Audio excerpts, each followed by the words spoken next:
Eslimaydu deme her gün yadımdı sen.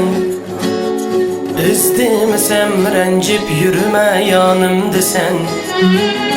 Bir gipim var saklap keldim içimde. Lekin dostum yettin mening halimga sen. Dostum dedim dünya yıkmaz sizden yirak. Dost bulmaydı güzel canan yoki şarap. Sen bulmasan men kalar men yolg'izsirab. Mening dostum, mening dostum. G'amga boshim egsam tog'im bo'lgan o'zim. Yelga qiqib gavda bo'lar aytgan so'zim. Yaxshi bo'lib ketar mening yetar ko'zim. Ig'ir kunda qadrligan eng yaqin do'st. Qo'rqma do'stim boylik dunyo tepilar. Ko'ngil kulsa hamma eshik echilar. Yaxshi so'zlar yuraklarda tovlanar. Mening do'stim, mening do'stim.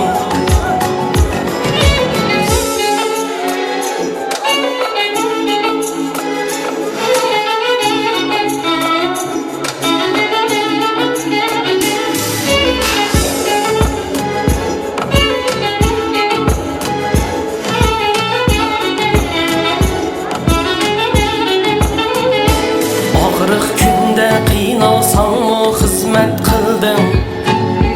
Hech kim bilmas dardlaringni o'zing bilding. Rahmisi yo'q qismatingga beqib kulding. Fayiz o'g'lim yolg'iz emas jinim do'stim. Do'stim dedim dunyo yig'mas sizdan yiroq.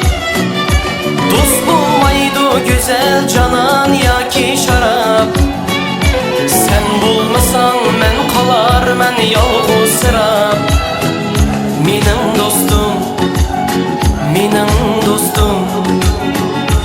Eslimaydu deme her gün yadımdı sen.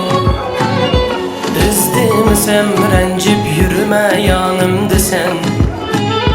Bir gipim var saklap keldim içimde. Lekin dostum yettin mening halimga sen.